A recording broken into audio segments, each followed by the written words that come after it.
خدا تعالی سے دعا کرتے ہیں کہ ہمیں ہر اس عمل کی توفیق دے جو اس کی خوشنودی اور رضا کا باعث ہو، اور ہر اس چیز سے پناہ لیتے ہیں جو خدا کی ناخوشنودی کا سبب بنے۔ اسی طرح ہم خدا کی اطاعت کی توفیق اور اس کی نافرمانی سے بچنے کی دعا کرتے ہیں۔ سامعین، ماہ مبارک رمضان کے خوبصورت ترین لمحات میں وعظ و نصیحت کی مجالس میں شرکت کا نام لیا جا سکتا ہے۔ قرآن مجید جو خود وعظ و نصیحت کی کتاب ہے اور انسان کی باطنی بیماریوں کے لیے شفا بخش اور اخلاقی فضائل کے حصول کی راہ میں رہنمائی کی خاطر نازل ہوئی ہے، انسانی روح کی تربیت کا ایک مؤثر ذریعہ وعظ و نصیحت کو سمجھتا ہے اور متعدد آیات میں اس کی تاکید کی گئی ہے۔ قرآن مجید کی نگاہ میں انسان کو عمر بھر وعظ و نصیحت کی ضرورت رہتی ہے، اور اس سلسلے میں نوجوان اور بوڑھے کے درمیان کوئی فرق نہیں پایا جاتا ہے۔ پند و نصیحت کے سلسلے میں منعقد کی جانے والی نشستیں انسان کے روحانی حالات میں تبدیلی پیدا کرنے کا بہترین ذریعہ شمار ہوتی ہیں۔ خداوند عالم سورہ زاریات کی آیت 55 میں حضور اکرم صلی اللہ علیہ وآلہ وسلم کو مخاطب کرتے ہوئے فرماتا ہے، نصیحت کرتے رہیں اور یقیناً نصیحت مومنین کے لیے فائدہ مند رہے گی۔ آپ عملی طور پر لوگوں کی ہدایت کے لیے اسی روش سے کام لیتے اور مسلمانوں کو بھی اس پر عمل پیرا ہونے کی تلقین فرماتے تھے۔ چنانچہ آپ نے فرمایا، آگاہ رہو کہ علماء کی مجالس جنت کے باغوں میں سے ایک باغ ہے، ان کو غنیمت سمجھو، کیونکہ ان مجالس پر رحمت اور مغفرت بارش کی طرح برستی ہیں۔ گناہگار ان کے سامنے بیٹھتے ہیں اور گناہوں سے معاف ہو کر اٹھتے ہیں، اور جب تک وہ ان کے نزدیک بیٹھے ہوئے ہیں فرشتے ان کے لیے مغفرت کی دعا کرتے ہیں، اور خدا بھی ان کی طرف دیکھتا ہے اور عالم و طالب علم اور ان کو دیکھنے والوں اور چاہنے والوں کی مغفرت کرتا ہے۔ ماہ مبارک رمضان کے دوران مذہبی مجالس میں شرکت، اسلامی معارف سے روشناس ہونے، نیز معصومین علیہم السلام اور بزرگان دین کے وعظ و کلام کی یادآوری کے مواقع فراہم کرتی ہے، جبکہ ان مجالس میں عدم شرکت انسان کو معارف الہی اور اخلاق حسنہ سے دور کرنے کا باعث بنتی ہے۔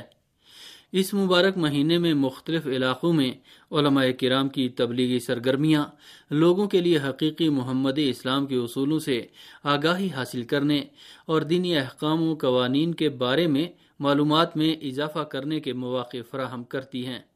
تاہم یہ مجالس سال کے دیگر ایام میں بھی ہفتہ وار پروگراموں کی صورت میں منعقد کی جانی چاہیے۔ سامعین، مسلمانوں کی مقدس کتاب قرآن مجید پند و نصیحت اور وعظ سے بھرپور ہے۔ مسلمان اس مہینے میں وعظ و نصیحت کی مجالس میں شرکت کرنے کے علاوہ روزانہ قرآن مجید کے ایک پارے کی تلاوت کرنے کی سعی کرتے ہیں۔ وہ قرآن آیات میں غور و تدبر کے ذریعے قرآنی ہدایات اور ان میں موجود وعظ و نصیحت کے مفاہیم پر عمل کرنے کا عہد کرتے ہیں۔ قرآنی حکایت کا مطالعہ، قرآن میں بیان کیے جانے والے دنیا پرستوں اور ظالم بادشاہوں کے انجام اور انبیاء کی حیات طیبہ کی رویدادیں بھی سبق آموز پند و نصیحت سے بھرپور اور انسانی زندگی کے لیے مشعل راہ ہوتی ہیں۔ رمضان المبارک میں روزانہ تلاوت قرآن کی عادت سال بھر اس سلسلے کو جاری رکھنے کا پیش خیمہ بن سکتی ہیں۔ یا حی یا قیوم، یا حی یا قیوم، یا حی یا قیوم، یا حی یا قیوم۔ روزے کے اہم مقاصد میں کھانے پینے کے معاملے میں پرخوری اور اسراف سے پرہیز اور خاص غذائی انداز و نظام قائم کرنا ہے۔ حضرت امام علی علیہ السلام فرماتے ہیں، تمہیں کھانے پینے کے معاملے میں میانہ روی اختیار کرنا چاہیے، کیونکہ یہ عمل اسراف سے بچنے اور جسمانی صحت کی بہتری کا باعث ہے اور عبادت میں ممد و معاون ہے۔ کھانے پینے کے معاملے میں میانہ روی سے عبادات انجام دینے کے لیے انسان کے اندر توانائی اور قوت پیدا ہوتی ہے۔ اس کے علاوہ یہ پرخوری سے پیدا ہونے والی کاہلی، قساوت قلب اور ظلمت باطن کے حالات کو دور کرنے کا باعث ہے۔ لیکن سب سے اہم بات فکر و نظر کی پرورش اور دل کی پاکیزگی ہے۔ حضرت محمد مصطفیٰ صلی اللہ علیہ وآلہ وسلم سے روایت کی گئی ہے کہ آپ نے فرمایا، جو اپنے پیٹ کو بھوکا رکھتا ہے اس کی فکر پرورش پاتی ہے۔ جب پرورش کے نتیجے میں انسان کی فکر صحیح سمت کی طرف ہدایت پاتی ہے تو خدا کی شناخت اور معرفت الہی روشنی بن کر اس کے قلب کو منور کر دیتی ہے۔ سامعین، روزہ فکر و تدبر کی تربیت کے لیے بہترین موقع فراہم کرتا ہے۔ چنانچہ روزہ دار شخص اپنی زندگی کے گزشتہ اعمال و افعال کو مد نظر رکھ کر اپنے مستقبل کا لائحہ عمل طے کرنے کے لیے سوچتا ہے۔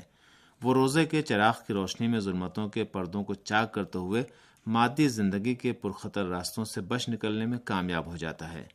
حضرت امام علی علیہ السلام فرماتے ہیں کہ پیغمبر اسلام صلی اللہ علیہ وآلہ وسلم نے سفر معراج میں خداوند عالم سے پوچھا، خدایا روزے کے اثرات کیا ہیں؟ خدا نے فرمایا، روزہ حکمت پیدا کرتا ہے اور حکمت سے معرفت و شناخت حاصل ہوتی ہے اور معرفت کے نتیجے میں علم کے بارے میں یقین حاصل ہوتا ہے، اور جب کوئی یقین حاصل کر لیتا ہے تو وہ اس فکر میں نہیں رہتا کہ کس طرح رات گزار کر صبح ہوئی ہے، سختی ہو یا امن و سکون، وہ اپنی پوری فکر اپنے بے ہمتا پروردگار یعنی خدا کے سپرد کر دیتا ہے اور اس کی رضا کے حصول کی فکر میں رہتا ہے۔ معاصر فقیہ، ماہر اخلاقیات اور عرفانی شخصیت آیت اللہ مرزا ملکی تبریزی اپنی مشہور کتاب مراقبات میں اس موضوع کی وضاحت میں کہ کیوں خدا نے اپنے مہمان یعنی روزہ دار کی خاطر تواضع کے لیے بھوک کا انتخاب کیا ہے لکھتے ہیں، ماہ مبارک رمضان میں کمخوری اور بھوک سے دل کی پاکیزگی کا بہترین موقع فراہم ہوتا ہے، کیونکہ شکم سیری مغز میں معدے کے بخار کو بڑھا دیتی اور انسان کو مانوی افکار و نظریات میں مصروف ہونے سے روک دیتی ہے، جبکہ بھوک اور کمخوری دل کی پاکیزگی اور اس کی شفافیت کا باعث بنتی ہے اور دل معرفت تک رسائی کے لیے آمادہ ہو جاتا ہے۔ بھوک میں ایک روشنی ہے جس کا احساس کیا جا سکتا ہے۔ بھوک کے فوائد میں سے ایک خدا کے سامنے انسان کا متواضع ہونا ہے، کیونکہ اکثر گناہوں کا سرچشمہ چاہے وہ قول سے متعلق ہوں یا کردار سے شکم سیری اور زیادہ کھانا ہے۔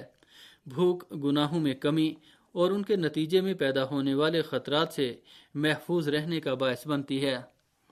آیت اللہ ملکی تبریزی ایک اور مقام پر بھوک کے فوائد بیان کرتے ہوئے لکھتے ہیں، اور بھوک اور کھانا کم کھانے کا فائدہ شہوت کی طاقت اور زور میں کمی پیدا کرنا ہے، اور بھوک کا ایک اور فائدہ نیند میں کمی بھی ہے، کیونکہ زیادہ سونا انسان کی عمر کی تباہی کا سبب بنتا ہے۔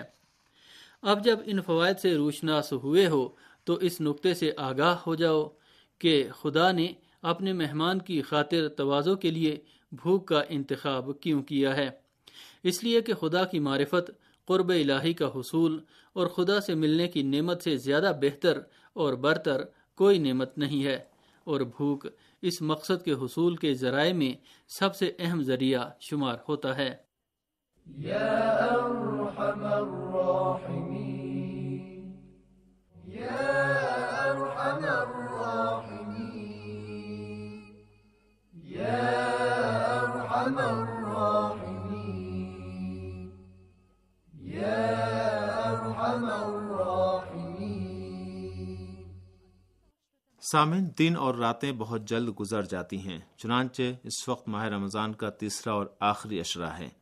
کیا بہتر ہے کہ ہم خدا کی مہمانی کے ان باقی بچے دنوں کو ضائع کیے بغیر خدا کے ساتھ تجدید عہد کریں اور اپنے تمام گناہوں سے تہ دل سے توبہ کریں اور اللہ کی اطاعت کو اپنا وتیرہ بنا لیں۔ حضرت آیت اللہ العظمیٰ خامنئی ماہ رمضان کی برکتوں سے فائدہ حاصل کرنے کے سلسلے میں فرماتے ہیں، ہمیں اس بات کی ضرورت ہے کہ عالم معنی اور عالم غیب کے ساتھ اپنے رابطے کو تقویت پہنچائیں اور رب الارباب کے سامنے خضوع و خشوع کے ساتھ گڑ گڑانے اور اہل بیت اطہار علیہ السلام کے مکرم خاندان کے ساتھ اپنی ولایت کے رابطے کو مستحکم کرنے کے ذریعے ان بابرکت گھڑیوں، راتوں اور دنوں سے حتی المقدور فائدہ اٹھائیں۔ یہ ان تمام نیک اعمال کی بنیاد ہے جو مومن اور راہ حق میں کوشاں شخص انجام دے سکتا ہے۔ اگر ہم نے ان لمحات سے فائدہ نہیں اٹھایا اور ان مواقع کو غنیمت نہیں سمجھا تو ایک دن ہمیں پچھتاوا ہوگا۔ غفلت میں رہنے سے غیر یقینی طور پر یہ مواقع ہاتھ سے نکل جائیں گے، اور اس دن جب ہماری ہر گھڑی کا، ہر منٹ کا اور ہماری باتوں کے ہر حرف کا حساب کتاب ہوگا، ان کے بارے میں محاسبہ ہوگا، تو اس غفلت کا حسرت کے سوا کوئی فائدہ نہیں ملے گا۔ ایک دن دو نوجوانوں نے ایک استاد سے سوال کیا، کسی مشکل میں مبتلا ہونے اور اس مشکل کی راہ حل ڈھونڈنے میں فاصلہ کتنا ہوتا ہے۔ استاد نے ذرا سوچ کر کہا، کسی بھی شخص کی مشکل اور اس مشکل سے نجات کا فاصلہ اس کے گھٹنوں اور زمین کے درمیان فاصلے کے برابر ہے۔ دونوں نوجوان استاد کی بات کو سمجھے بغیر پریشانی کی حالت میں وہاں سے چلے گئے، لیکن باہر جا کر اس جواب کے بارے میں غور و خوض کرنے لگے۔ ایک نوجوان نے کہا، مجھے یقین ہے کہ استاد کے جواب کا مطلب یہ ہے کہ مشکل کو حل کرنے کے لیے زمین پر بیٹھے رہنے کے بجائے اٹھ کر اس کا حل ڈھونڈنا چاہیے، اور ایک جگہ بیٹھ کر زانوئے غم پکڑ کر رہنے سے کوئی مسئلہ حل نہیں ہوتا ہے۔ دوسرے نوجوان نے کچھ دیر سوچنے کے بعد کہا، عام طور پر اہل معرفت بزرگوں کی باتیں گہری ہوتی ہیں اور اپنے اندر خاص معنی و مفہوم سموئی ہوئی ہوتی ہیں، اسی لیے ان کو آسانی کے ساتھ نہیں سمجھا جا سکتا ہے۔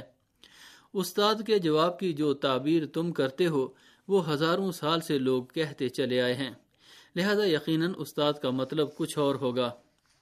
جب جواب سمجھنے میں ناکام ہوئے تو دونوں نے فیصلہ کیا کہ استاد کے پاس واپس جا کر اس سے اپنے جواب کا مطلب پوچھیں گے۔ ان دونوں کو واپس آتے دیکھ کر استاد مسکرانے لگا۔ اس نے ان دونوں کو مخاطب قرار دیتے ہوئے کہا، جب کوئی شخص کسی مشکل میں مبتلا ہو جاتا ہے تو اس کو چاہیے پہلے اپنے آپ کو صفر کے نقطے تک پہنچائے۔ صفر کا نقطہ وہ لمحہ ہے جب انسان خالق کائنات کے سامنے گھٹنے ٹیک کر اس سے مدد کی درخواست کرتا ہے۔ اس صفر کے نقطے کے بعد انسان اٹھ کر اطمینان کے ساتھ خالق کائنات کی مدد کے ذریعے کوئی عملی اقدام کر سکتا ہے۔ اس اطمینان اور توکل کے بغیر کسی بھی مشکل مسئلے کی راہ حل نہیں ڈھونڈی جا سکتی ہے۔ میں ایک بار پھر اپنی بات دہرا دیتا ہوں کہ کسی بھی شخص کی مشکل اور اس مشکل سے نجات کا فاصلہ اس کے گھٹنوں اور زمین کے درمیان فاصلے کے برابر ہے۔ اللہم صل علی محمد و آل محمد۔ بسم اللہ الرحمن الرحیم۔ اللہم انی اسألک فیہ ما یرضیک وأعوذ بک مما یؤذیک وأسألك التوفيق فيهم لأن أطيعك ولم أعصيك يا جواد السائلين برحمتك یا ارحم الراحمین۔ خدایا آج کے دن ہم تجھ سے وہی چاہتے ہیں جس میں تیری رضا و خوشنودی ہو۔ ہم پوری طرح تیری پناہ میں ہیں اور جو کچھ بھی تجھے ناپسند ہے اس سے نجات کے طالب ہیں۔ اے تمام سائلوں کا دامن مراد بخشش و عطا سے بھر دینے والے، ہم تجھ سے ہی طاعت و بندگی کی توفیق اور ترک گناہ کی قوت طلب کرتے ہیں کہ پوری طرح تیرے مطیع رہیں اور تیری کوئی نافرمانی سرزد نہ ہو۔ سامعین، ماہ مبارک کی اس دعا میں روزہ دار اپنے پروردگار سے اس کی رضا و خوشنودی چاہتے ہیں اور اس کی پناہ میں ان تمام کاموں سے دوری کی التجا کرتے ہیں جو خدا کو ناپسند ہیں اور اس کی ناراضگی کا سبب بن سکتے ہیں۔ خدا کی پناہ میں آنے کا مقصد یہ ہے کہ انسان اپنے درونی اور بیرونی دشمنوں کے مقابلے میں اپنی کمزوری کا احساس کرتا ہے اور جانتا ہے کہ وہ ہر قسم کے شر اور برائی نیز شیطانی وسوسوں سے نجات کے لیے خدا کی مدد کا محتاج ہے۔ ظاہر ہے اپنے تمام امور میں انسان کا فریضہ ہے کہ وہ خدا کی اطاعت کرے اور نفسانی خواہشات سے مقابلے کے لیے اللہ کی رضا و خوشنودی کو ہر وقت سامنے رکھے، کیونکہ وہ ہر مسئلے میں خدا کی مدد کا محتاج ہے۔ اگر خدا ناراض ہو گیا تو بندہ کہاں جائے گا؟ بنیادی طور پر تمام عبادتوں کی قبولیت اور شیطانی حملوں سے پناہ کے لیے خدا کے احکام کی چہار دیواری میں رہنا ضروری ہے۔ شیطان نے خدا کے بندوں کو بہکانے کی قسم کھا رکھی ہے، اور اللہ کے مخلص یا خالص بندے ہی شیطانی شر سے محفوظ رہ پاتے ہیں۔ اس منزل میں ایک مسئلہ جس کی طرف آج کی دعا میں اشارہ ہے اور دوسری دعا میں بھی زور دیا گیا ہے، خدا سے توفیق طلب کرنے کا مسئلہ ہے۔ بندہ اپنے معبود سے ہمیشہ اس بات کی التجا کرتا ہے کہ بیرونی وسائل و اسباب سے قطع نظر الہی طور پر بھی وہ حالات فراہم ہو جائیں کہ بندہ خیر و کمال کی طرف بڑھنے کی اپنی کوشش جاری رکھ سکے، اور مادی وسائل کے ساتھ معنوی ذرائع بھی ترقی و کمال کی راہ میں معاون ہوں۔ البتہ اس کے لیے شرط ہے کہ انسان وہی چاہے جو خدا چاہتا ہے۔ یہ جذبہ للہیت ہی وہ جذبہ ہے جو انسان کو غرور و تکبر، خود غرضی اور انانیت سے محفوظ رکھتا ہے۔ آج کی دعا میں اسی لیے خدا سے التجا کی گئی ہے کہ وہ اپنی رضا اور خوشنودی حاصل کرنے کی توفیق عطا کر دے، کیونکہ وہ تمام اسباب و عوامل جو ہمارے ارادہ و اختیار میں نہیں ہیں، الہی ارادہ و فیصلے کے تابع ہیں، اور الہی توفیق اور امداد انسان کو ایسے مراحل سے کامیاب اور کامران گزار سکتی ہے۔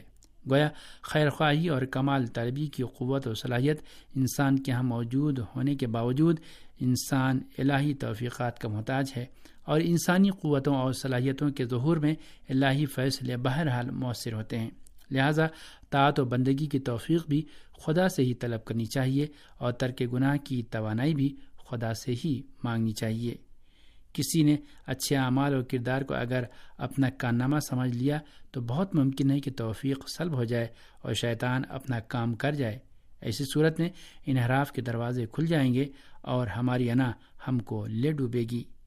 لہذا تمام سائلوں کی حاجتیں پوری کرنے والے ہمیں توفیق دے کہ ہم پوری طرح تیرے مطیع رہیں اور ہم سے کوئی نافرمانی سرزد نہ ہو۔